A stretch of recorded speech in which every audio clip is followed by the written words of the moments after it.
Yo, yo, yo, guys, what is up? And welcome back to another episode of the Warriors Invitational. It's your boy Gotham with my boys Matt and Chuck, and we are joined by a special guest today here on a special trade deadline episode that we got cooking for you guys. Mr. Tommy Gunn, welcome to the show. Boys, thanks for having me on. Always excited to talk basketball with people who are passionate about it, and this is some of the best time of the year for that. So yeah, appreciate you guys having me on. It's been a wild 72, 96 hours in the NBA, and it feels like it's only going to get crazier over the next 48 hours here. So everybody strap in. Stuff's going to get even crazier.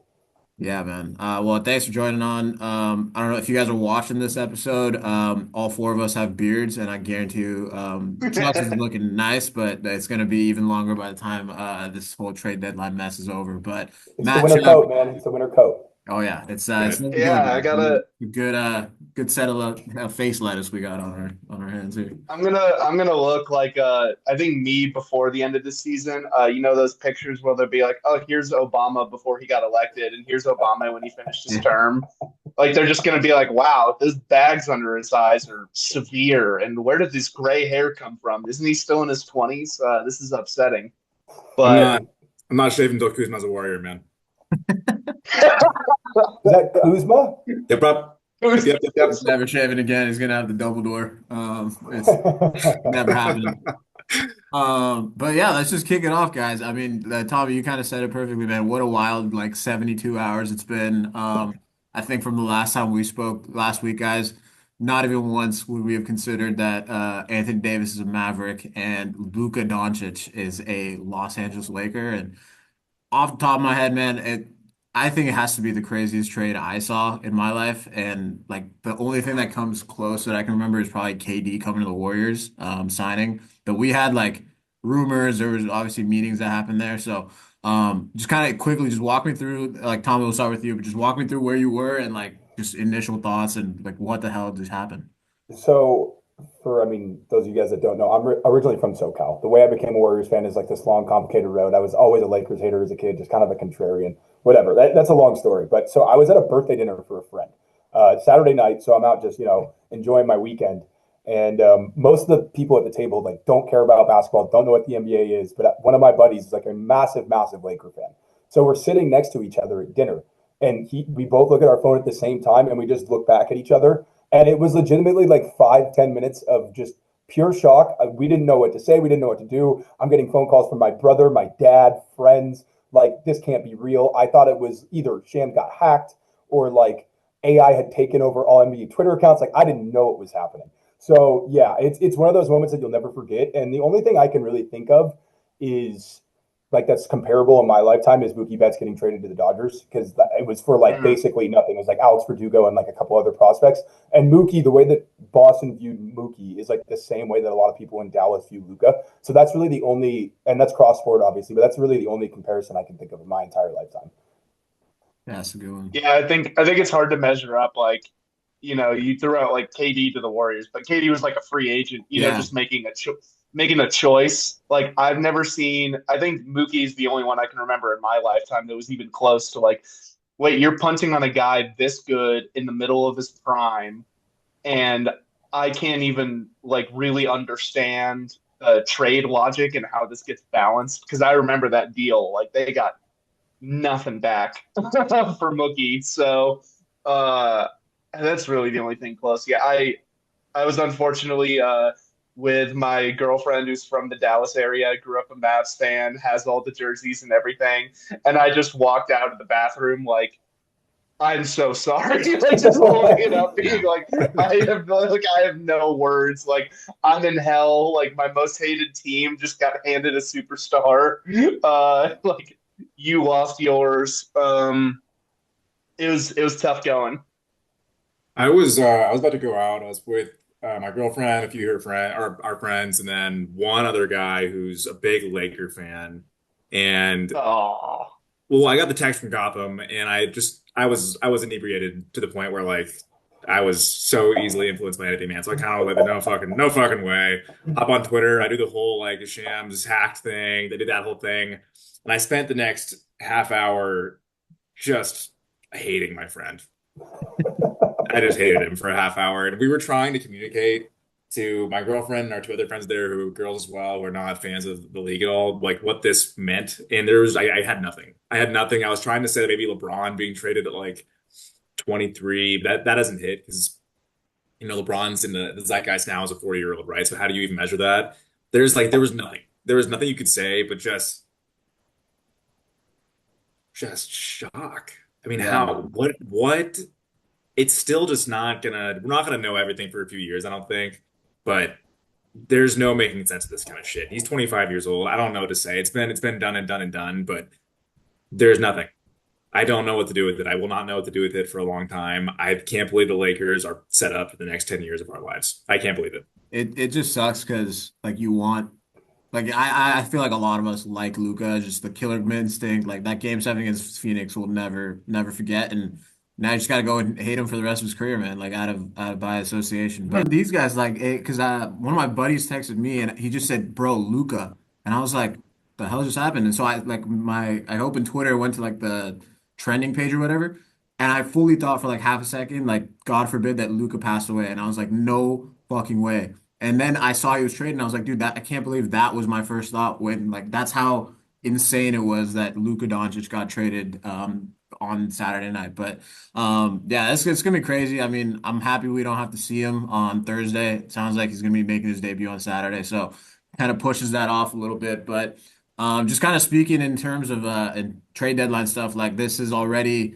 stacking up to be one of the most insane trade deadlines in our recent memory, but. Right now, a lot of rumors with the Warriors. They're calling everybody. Matt, you said Kuzma. They probably made a call for him too. But we're hearing KD, we're hearing Zion, we're hearing who's on the table. But just walk us through, Tommy. Like what? Speaking specifically on the KD parts, like just walk us through these rumors. How did this all get started? And like just walk us through how realistic this actually might be because obviously it sounds great and KD coming back is it's kind of storybook script right there, but just walk us through like what are the realistic options, what does a Warriors team look like if they make this move and get KD back, because I don't know if like obviously getting KD is going to be huge, but I don't know if that solves like every single issue on this team right now. Yeah, I mean, I think there's a couple things to take away from this, right? Like number one, Jimmy really wants to be in Phoenix. And there's essentially two ways to get that done, right? I don't think Phoenix wants to trade Book. You got a guy in his prime who's a top 15, top 10 player, guy who we've seen perform in the finals, so that's off the table. You can always use Bradley Beal's contract, but Bradley Beal is one of two guys in the entire NBA with a no trade clause. It's Bradley Beal and LeBron James. So shout out Mark Bartelstein for getting Bradley Beal a no trade clause. So that's off the table in terms of getting Jimmy. So really your only other option is to either swap KD to Miami or find a third team to facilitate that. KD goes somewhere else, and then Jimmy goes to Phoenix, and then whoever the third, So like there's a couple different ways to look at it. So essentially right now, in the Warriors' pursuit of KD, Bradley Beal and Jimmy Butler are their biggest allies. Essentially, Beal's not going to okay trade anywhere that Phoenix wants to trade him to, and that brings the Warriors into the picture, right? So I mean, all this started bubbling probably about 3 or 4 days ago. That's when I started hearing a couple things. And then you start just like texting people, checking with people like, hey, how real is this? And everybody I talk to is like, yeah, no, there's some definite legs of this. And then it's kind of just like bubbling underneath the surface. But then you get guys like Chris Mannix, Mark Stein, Jake Fisher, like they start reporting it, Brian Windhorst, so like some guys who are super trusted. And now it's out kind of in the public. So it seems all, I mean, in the wake of the Luka trade, it actually doesn't seem that crazy. I think if the Luka trade hadn't happened yet, it would be like, this is insane. This will never happen. But basically everything feels on the table now. You hear guys like Anthony Edwards talking last night, like, hey, he's talking to Tim Connolly, hey, please don't trade me. Like, I love it in Minnesota. So it seems like everybody is kind of on edge right now around this deadline, and there's a lot of shifting going on. But just from a Warriors perspective, yeah, there would definitely be more work to do on this roster because Wiggins is probably gone. Kuminga might be gone too. It depends on who the trade partner happens to be, if it's a 3-team trade, if they want Kuminga, but you're looking at Wiggins and probably at least one of your expiring contracts, which is GP or Looney. At least one of those guys is gone too. And then you're just going to have to kind of cobble it together, probably Dennis as well. And then you're almost to the number anyway. But yeah, there definitely be more work to do on the roster. You're going to lose. Wiggins has been tremendous lately, but I think he's been more focused offensively, and that's taken away from some of his, just energy on the defensive end. If you put him in a smaller role offensively, I think he's still a very elite defender. But if you lose that, you're going to have to probably canvas the league for smaller trades. You maybe look at an Aaron Neesmith to get another kind of a point of attack defender, or maybe you chase a rim protector somewhere. You call Portland about Robert Williams. Like there'd be more work to do, in my opinion. But what I would view this as is like, okay, let's kind of make a playoff push this year, and then this summer we can really retool and look at what we can do essentially the next 2 years. Steph and Draymond both expire in 2027, so you're looking at this as a pure 2 year window to see if they can go get one more ring. And I think that's how the organization would view it, and that's probably the smart way to view it too. Yeah, that's gonna be interesting to see too, because it's so weird having this massive shift where it feels like the guys of this caliber do not get traded at the deadline, and it seems like there are going to be several of that caliber traded Yeah. at this deadline. So I think it's good that the Warriors, I think, have shifted clearly. We saw the whole like rumored thing. I don't know how much this was them just like using B tier swap guys like the Bretts or whatever, to peddle their stuff about like, oh, we're looking into all avenues and we're looking at Giannis again and we're doing all this. But um, if you'd asked me before the weekend what they were going to do, I was just like, oh, well, we're clearly just going to, you know, feign interest. They're going to do all this. And then they're going to end up salary dumping someone and keep things rolling, maybe save a little tax money. And here we are now where it feels like this Kevin Durant trade is very real. As you said, too, it would almost have to mean other trades being involved after the fact to not only build the roster out, but to make them cap compliant, like to get them to those minimum spots as well. So that's going to be the interesting thing is not only like if KD is coming and, the package that we've talked about with Wiggins and Kuminga going out, that still leaves them with a decent amount of assets. It leaves them with their young guys. And really what you have to do from there is just figure out like, who do we want to piece around them?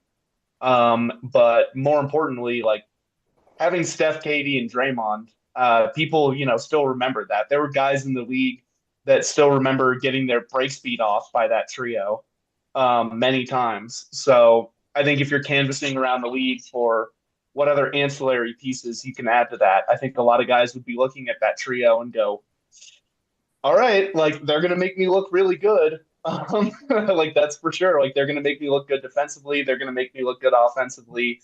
And that matters to people. So I think that's going to be interesting too, is not only the star swing that it seems the Warriors are pretty committed on taking, but the fallout deals that come out of that. I'm actually like kind of high on this roster post KD move. It's kind of weird. But listen, I'm gonna be frank. If they keep Loon and they have Dre and they have KD and Steph, I'm sorry. I trust those four guys in the playoff series against just about anybody else. I watched Looney grab 25 boards, 3 games in a row against Sacramento 2 years ago, and this is the best he's looked since then, in my opinion. Um, and then I don't know how else to phrase this, but as far as young guys go, if the Warriors can keep Pods and Moody, I trust those guys in the playoffs probably more than I trusted a lot of their guys in the last 2 or 3 years. Moody's had his best stretch of games, probably maybe of his career, last 2 3 weeks. Pods has finally found some confidence, it looks like. And those are just two guys who they're fucking gamers. Like those guys they're warriors, like through and through. So that's 6 guys. If they hold on to slow-mo, I'm gonna be frank, I'm gonna keep rolling with that guy until the playoffs. I want to see what happens because he's somebody who, yeah, he can't get off the bench right now for the most part, but come April, May, and June, if he's still on the roster, that's a guy that I am very confident Steve Kerr will play. So I'm not saying they're a title team right away, but they have a lot of options. They have a lot of options after KD trade. Tommy, you talked about going into the summer and this being a 2 year project. That probably is the most realistic way to look at it. But even then, Gotham, like you said, Dre, Steph, KD. I'm not scared of anybody at the very least. Yeah, You know I what I mean? mean, I'm going into every series and I'm feeling good. you take yourself in, yeah, I mean, a 7 game series with Steph and KD on your team, you throw in Draymond, like you've got guys. And I think that's at the bare minimum is what you need to be at come Thursday after 3 p.m. Eastern time. Like you need to have at least a couple guys. Is that KD? Awesome, that's cool. But I don't mind if Zion's move or you're trying to go get I've talked myself into Brandon Ingram as well, but I think we're seeing right now like the Warriors, especially the last 3 years, like to go and win a championship in 2022 and then come out have three straight dud years of being a 500 team, and now is when you're feeling the urgency to say, oh, like we got to go all in, like it. Yeah, I hope they obviously I hope they make the move in terms of just having a better product to watch, giving Steph and Draymond these guys another chance. But if they're not able to get it done, you're always going to look back at these last couple of years and say like, what if you guys had just done this instead of selling 3 years down the line? And you're at the point now where you're pretty much going to have to pick between Kuminga or Wiggins, if not both, like in terms of a KD deal. But one of those guys is not going to be on the team as of next year. So are you going to pay Kuminga 30 million? Are you going to pay Wiggins 24? Like it's a lot of these things that is just kind of built up and just mismanagement of assets that I hope the KD deals goes through, but it also would be just the biggest kind of throwing a life jacket to a sinking ship in terms of like what the Lacob think tank has been doing the last 3.5 years plus. So do you Yeah, guys think Lake just been like shitting his pants the last 2 days? Is that what happened? That he finally like see the Luka thing happen and he's just like, "Are you fucking kidding me?" Is that what the Well, I last? would think that was a slap in the like if you're seeing Luka Doncic getting moved and you have been adamant on Brandon Pajimski and Jonathan Kuminga being untouchable, like there's no way that you can survive that kind of fallout, regardless of what happens in this deadline. I mean, Tommy, I think it's an ego thing for Lacob, honestly. Like they've always said, we're saving our assets for the right guy, and the right guy was available. Nobody knew. Like basically, the Lakers and apparently one other team received a call about Luka. But oh, we lose me here. No, no, you're no. good. You're good. Okay. My browser reset for a second. Yeah, it's essentially Luka and or the Lakers and one other team knew about Luka, and I think Lacob was probably pissed that nobody in his front office knew about it, even though they really had no way to. But at the end of the day, I think Joe's a very ego-driven guy, and the fact that they weren't involved in that, he's now like panicking, and like Calvin said, the mismanagement of assets has essentially backed them into a corner. You didn't use the CP3 contract to chase after a star this summer. And now you really have essentially you're having to make very, very tough decisions. Like Wiggins has been very good this year after a couple of down years. And so you don't really want to trade him because he can be helpful in the right environment. But you basically have to pick between him or Draymond if you're pursuing a big trade because those are your only avenues in terms of contracts. So yeah, they've just backed themselves into a corner. And it's essentially this is really I thought last deadline was the last moment, or this summer was the last moment to really make a big move. But now this really feels like the last moment because the finances only get tougher moving forward, especially if you're going to pay Kuminga 30 million this summer. Like it's just going to it can get very ugly very quickly for a very mediocre team. So you kind of have to swing for a star right now. Tommy, I want to ask you real quick. So I don't want to assume anything. I don't know about you. We'll talk about like general expectations for Thursday in a bit, but I'm not going to believe anything happens till it happens with this team for the most part. Let's say Katie doesn't happen because I maybe like statistically speaking, that's probably where the money should go, right? Yeah. But who are some options after KD that you can see the Warriors actually pursuing, and who would you want to see them land? I mean, realistically, Zion is very intriguing. There'd obviously be more work to do with fit. Like, how does it work with Draymond? Is Draymond now pigeonholed into playing the five, or do you put Post at the five more, and like Zion's almost your three? Like, there's some real fit concerns, but Zion's what 24 years old. He's not going to cost as much as he should relative to his talent.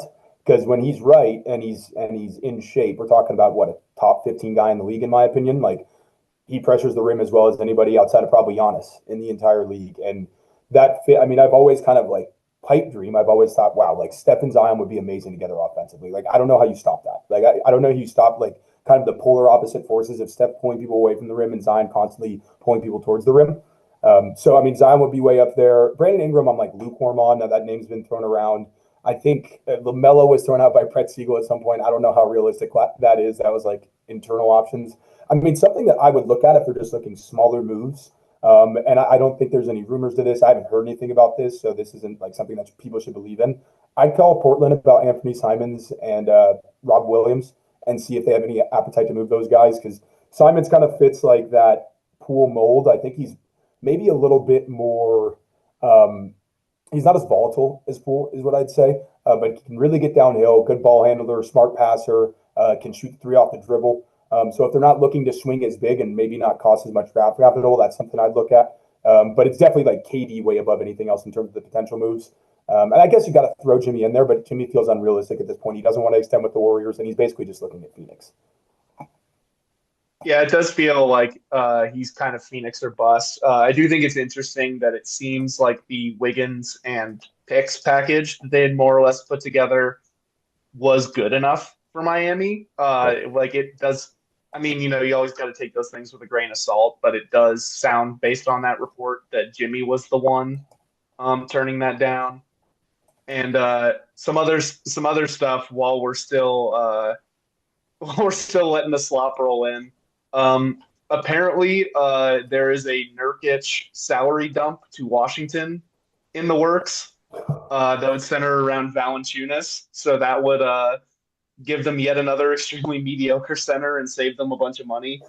And Sam Amick at The Athletic is also saying that the Suns have a very heavy interest in Draymond Green, which I don't know if Oh that my God. I don't know if that materializes into anything, but like it's just so funny to imagine KD and Draymond getting traded and passing each other like two ships in the night, like on the way.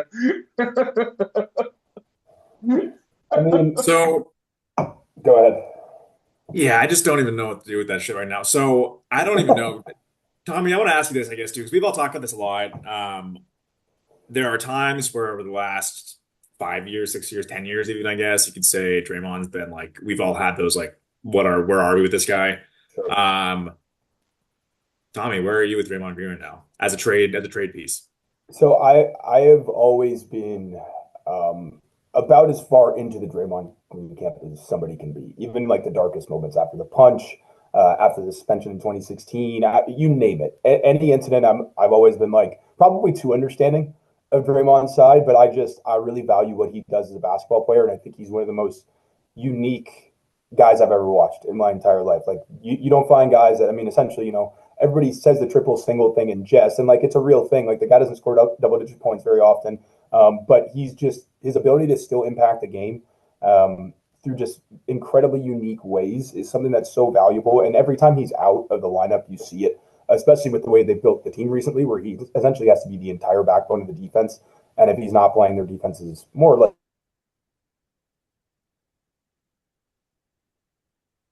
Oh, Well, we did we lose lost him? That Tommy. time we lost him. We did. Yeah, Uh, we'll get Tommy oh, back in a he's on a sec. roll. Where But I mean, on that note, guys, are you if the Suns want Draymond, I hey don't man, know. I have been this season specifically, I have been fully on the I'm keeping Wiggins over Draymond right now. I just think that if you have a team with Steph, KD, and Wiggins, and then you can fill out. You have you guys like Post, Santos. You got throwing Moody in there. Like there's a lot more things that this team can do offensively. And yes, Draymond is a stud, is a franchise legend. We'll always cherish the moments we had with him. But I'm at the point now that we lost Clay, man. Like it's not anymore. It's not. We want to see You him can't again. hurt us in that way anymore. It's like we Yeah, can't. like the Band-Aid already And got what ripped the off. band the Whatever. band was broken up, man. Like if Steph, Clay, and Draymond were going out together, and this was like, do we break up the core for or keep Wiggins, blah blah blah. I would understand the discourse a little bit more. But Clay's not here anymore. Draymond is not the guy he was 10 years ago. Whereas Steph, Wiggins, KD, like these guys can still win you a lot of games. Not that Draymond can't be. I think if Draymond and Steph and KD have that, reunion coming up here, like I still think Draymond is a valuable piece. But if we're really gonna say, hey, like where can you pivot better? And like what does the roster look like if you make a move for KD? I have to go with Wiggins at this point. I think that salary wise, his impact, what he's been doing, like it's hard to say, but you have to consider the fact that if you're hearing that every single person is available besides Steph, then that has to include Draymond, and you're at the point where Draymond's 30, whatever, 34, having back problems. He's been out a lot this season as well. Like it push comes to shove, man, I'm taking Wiggins right now. But I see both sides of it. Like I think financially wise, like both You're saying contracts. that now because Tommy's back, man. No, I mean, I texted Tommy about it. I was like, "What do you think? Like, who would you rather have?" And he's like, I get it, but that's where I'm at. I just think in the modern NBA right now, like what Wiggins brings as a third option, what you can have him as a defender on the other team's best players, while slotting next to Steph and KD, like that's a pretty good top three, in terms of like guys you can roll in with in a playoff series, guys to game plan for. So.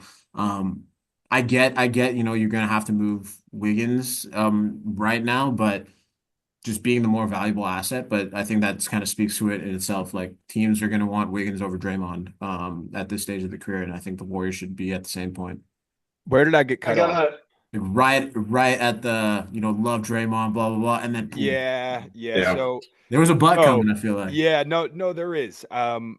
So, like I said, love Draymond, one of my favorite players ever. But I think over the past couple months, I've been more open to trading him than I ever have. Before it was always like a no, absolutely not, under no circumstances to go out the door unless it's for like obviously a Giannis like that. That's something entirely different. But I think just obviously the injuries are piling up. He's 6'5", 6'6" on a good day. He's been playing small ball five for 10 years.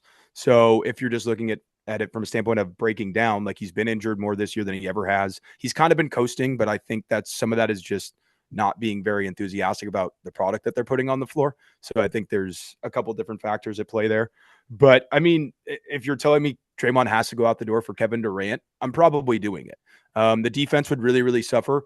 You're obviously going to have to look at getting some type of real rim protecting center at that point. Trace is probably a little bit more workable offensively just because of the amount of shooting and offense you'd have on the floor. But I think we've all seen Trace's struggles at making point blank layups this year. That's been really, really frustrating. And it's been a step back for him this season. That happens for guys in their second year in the league. But yeah, I mean, this is the first time ever that I'd say the first trade deadline or summer, trade period where I've ever said, yeah, I'd be okay with trading Draymond. So it's definitely a new stance for me to take, but it's the first time where I can truly understand moving him for something that's better. You got to kind of laugh at like the idea that Draymond might have, or sorry, KD might have leaked that. Like, oh, the Suns want Draymond out of there, man. But I think this is a cool move, and I think this is probably one of the few guys I feel really confident doing it for, and I'm not breaking fucking news. It's Kevin Durant, man. But I think Draymond even said when KD left, like if the organization had to choose between me and KD, they would choose KD. So I'm And then not, comes full circle, you man. know, yeah, here we go. So, but I get in this mode where I worry about the Steph relationship aspect with players. Like if you're trading Loon, you're trading Gary Payton, you're trading Draymond. There's a lot of most scenarios that could be a little deal breaker, right, for Steph. Steph and KD are close.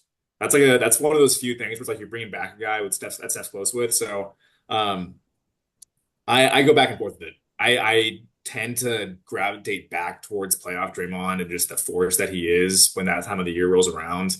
Obviously, we've seen Wiggins do it once, right? And even that Sacramento series, the guy battled, right? He had broken ribs, came back, did everything, and he was great after, of course, a pretty untimely and lengthy absence.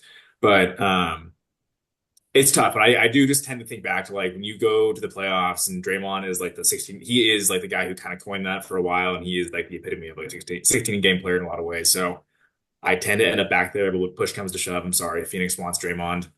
There you go. It's been a legendary run, my guy.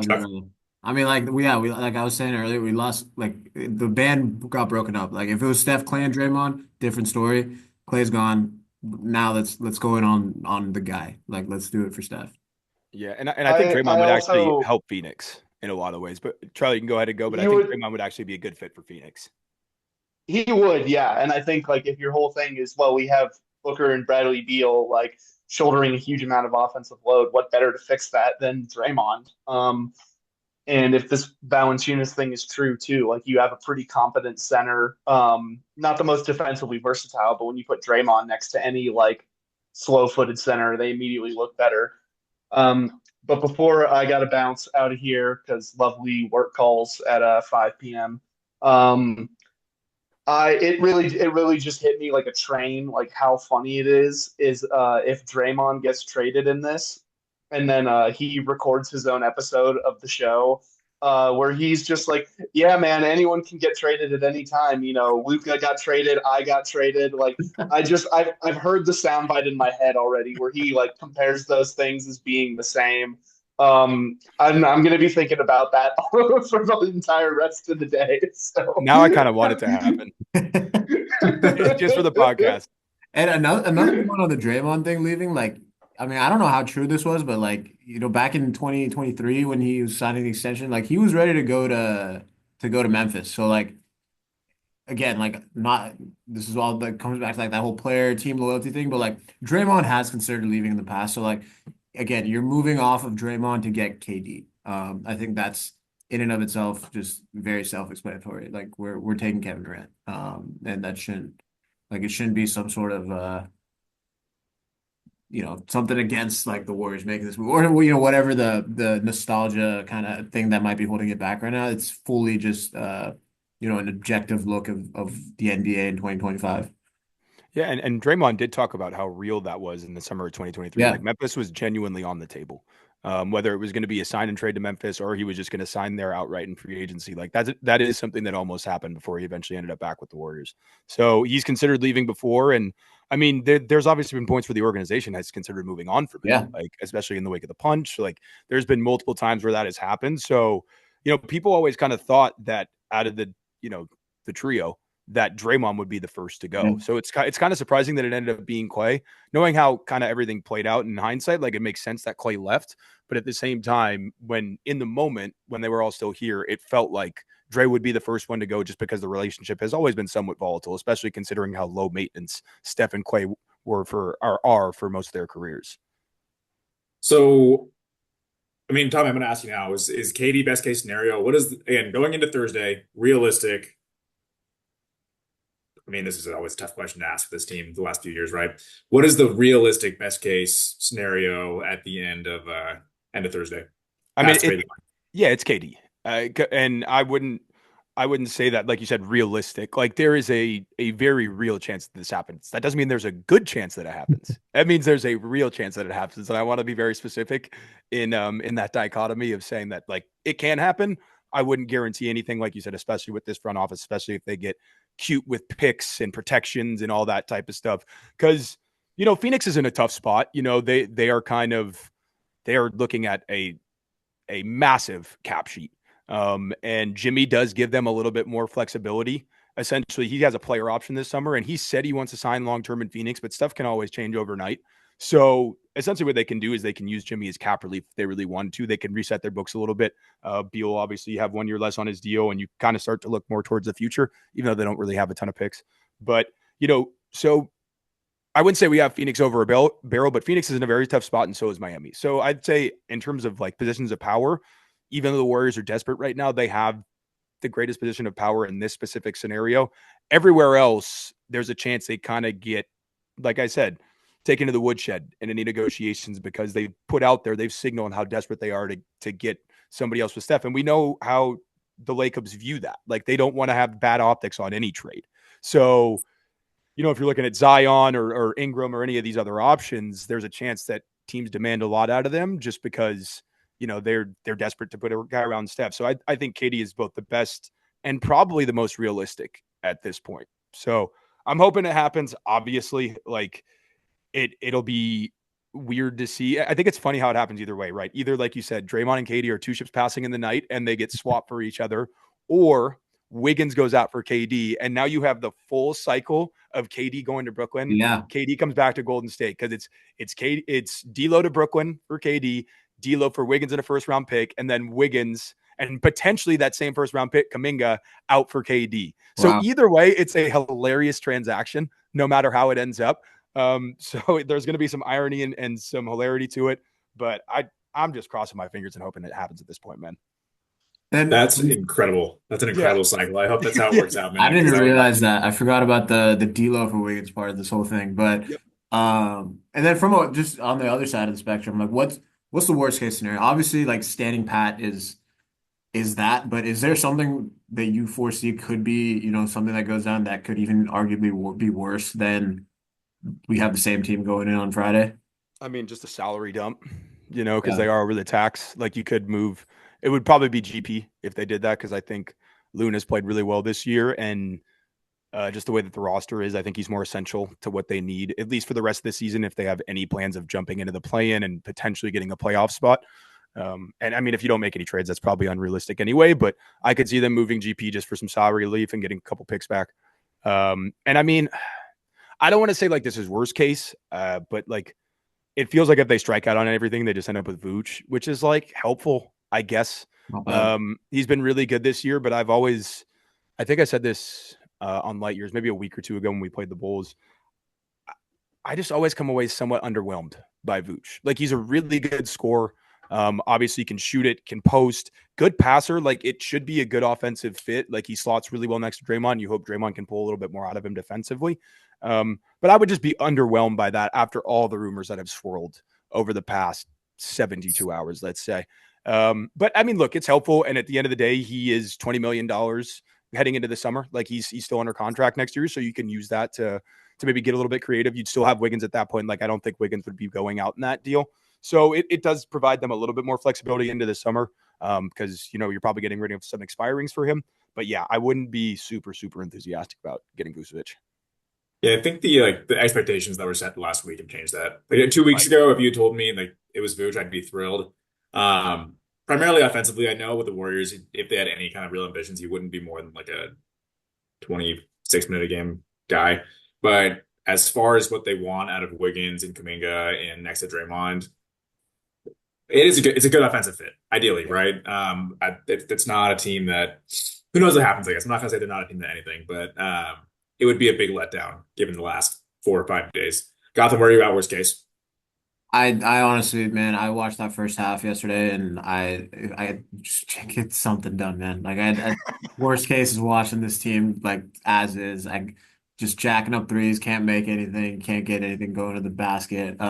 Just get another good player in here, man. If that's Vooch, if that's Cam Johnson, if that's KD, like whatever that looks like, something needs to change. So, but yeah, I mean, obviously now with all the KD stuff, I think that getting ahead of yourselves a little bit, but if that goes down, man, like then well done. Well played, Joe. But or well played, Mike. I'm not going to give Joe the credit for that one. Can you imagine the victory lap that Joe is going to do if they Oh man, it's going to be crazy. And then we already got like all these like anti like Steph Warriors fans. They're like, oh, it's going to be KD's team, and I'm like, dude, really, like, who gives a shit anymore? It's 2025, man. I cannot do the people who are still doing like Steph, LeBron, KD. Yeah, I'm like, dude, this was who done in cares? yeah, and come on, man. We saw the Olympics. We saw Steph win another ring. LeBron had the 2021. KD had that 21 run. Like these guys are stamped, man. Let's start the Ant, Luka, like Jokic, yeah, like crew, man. Like that's how we get the ratings up. Trend of legacy debates because these guys are stamped, man, and it's not even fun anymore. Like it used to be like, oh, I'm a KD fan, I'm a Steph fan. Now it's like, bro, like if you aren't, then you are just a hater, and I'll quite honestly just don't know ball at this point. Like this is you're picking a dead horse, beating a Is dead. there a rumor or a call the Warriors have made so far that's made you guys laugh the most? Because for me, when I saw they called about Paolo, I actually was I was kind of like on the Magic's behalf. I was kind of like, how dare you? You know what I mean? Yeah. Like to Mine have was him PG, go. dude. I was like, bro, I'm taking Wiggins over PG right now. Like it's not even. I don't I'm even taking think I Wiggins think at twice about 26 that. over PG at Yeah, 51. man. 100% right now, I think. Tommy, but what about you, man? I think that's just like you've actually audibly laughed at seeing some of these rumors. We've gotten the shams. They've called every team in the league. It was LaMelo when Brett Siegel mentioned That LaMelo. was a good one. And apparently it was just the Warriors holding internal discussions about LaMelo. And it's just like it just brought me back to the 2020 draft, and I was vehemently anti-Wiseman heading into that draft. Like You've been anti-Wiseman since like day one, and I remember following you that first yeah. month, and you were out. I mean, I was out before the draft because obviously we all knew, as soon as Steph broke his hand, it's like, okay, this team's in the lottery. You know what I mean? So like I started doing like draft study, and then I followed like some of the draft Twitter guys and just kind of like, and then just used my own eye test or whatever, and I was just so unimpressed by the hands, the feel, like all the stuff that popped out in his time with the Warriors and has since. And it's honestly even worse than I thought. Like as the draft got closer, I was like kind of talking myself into it because everything kind of seemed like, all right, they're probably gonna pick him. Like you got to kind of accept this, and and it's going to be what it's going to be. But yeah, I mean, God, they could have had LaMelo, man. I'll never get over that. And he's like the true out of everybody that's come into the league. Like he is the true, in my opinion, at least in terms of play style. Like he is the true Steph Air. And Yeah. he's even a little bit crazier than Steph. Like he's the evolutionary, Unlimited confidence, just unlimited confidence. Will try anything. Like that's really a lot of how like early career Steph was, and like obviously it's been a topic for 10 years about Kerr has always complained about the amount of turnovers that they have. Right. And it's obviously been tamped down. Steph's just not as quick or explosive anymore. There's a lot of stuff that goes into that. But like LaMelo is the most outsized version of that. And he obviously plays the game with a ton of joy, but he just can't stay healthy. Just like young Steph. There's so many parallels that it just pains me every time. And offensively, I just thought he was, even if he couldn't shoot, that was the real question with LaMelo coming into the drafts, was can he shoot the basketball? The touch was always good, but the percentages weren't great. The shot was super funky. And he's obviously out-projected, I think, anything that anybody could have imagined. But my whole thing was with LaMelo, if he can shoot like 35% from three, he has a very good chance of being the best player from the draft. And it's Ant right now for a multitude of reasons. But yeah, I mean, he would have been such a good fit just from day one because of the passing and the feel, and he's a great cutter. He has good instincts defensively. He doesn't always try on that end, but you would hope in a more winning environment, some of that stuff comes out. So yeah, it was LaMelo where I just started laughing. I was like, you guys could have had him for free 5 years ago. Well, they love that right now. They were in on Levine. They could have had him for free this summer. They did the Gary Payton thing. Seems to be a trend here with the Lakers. There is a degree of like pride swallowing you have to give them credit for even considering these things. Like to actually go back and trade for GP2 in hindsight, that move is like, it deserves criticism beyond what we can probably actually express. But to say, you know what, we fucked up and this is the best we can do to amend this, which again, that's debatable as well. Crazy, man. LaMelo, 5 second-round picks for GP2, man. Like we can't give him that much credit for well done, but like, come on, dude. Like 5 second-round picks. It's the vibes, man. Yeah, LaMelo, I will just say real quick, the only guy as audacious and talented as Steph. That's kind of the difference. You have guys who are willing to be just audacious, right? Most of those guys aren't as talented. As far as like, and when you said Air, that's what I thought of right away. Like he's the only guy since Steph, I think, who could actually, he could put his money where his mouth is as far as his audaciousness goes. Yeah, it's tough. I mean, if he ever stays healthy, that guy's a walking top 5 offense. I truly believe that. Like I think he looked great this year before the ankle injury again. Another ankle, and like it's the same thing as like what Steph would do, just like jogging back on defense, and he turns his ankle. I think he's shooting like 12 threes a game at like 39%. Never in the LaMelo overs, man. It's always a good bet. Outrageous. Like, and the passing is just, it's otherworldly. He's one of the best interior passers I've ever watched. Like the way he creates angles and finds space in the paint just to like find a drop off to a big, find a lob. Like it's really like him and Trae Young. I'd say Rondo a little bit too. Like prime Rondo getting the paint. Tommy, before we get you out of here, man, it's 2 days away. This is gonna be a crazy last, but yeah, probably less than 48 hours now. We've got like, I'm not gonna do the math, 40 hours left, probably something like that. Gun to your head, what's happening? Katie's a Warrior by Thursday. Wow. Be mad, baby. Let's go. That would be. Look, man. Hey, hope is a dangerous thing, but that's all I got right now. All we got left. All I got right now. All we got left. All I got.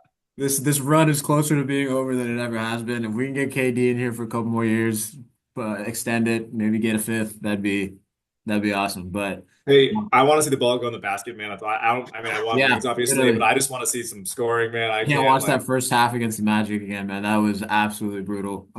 But I know KD coming to town would be at least good for the ticket sales too, man. Like that would definitely get the guys back in the seats.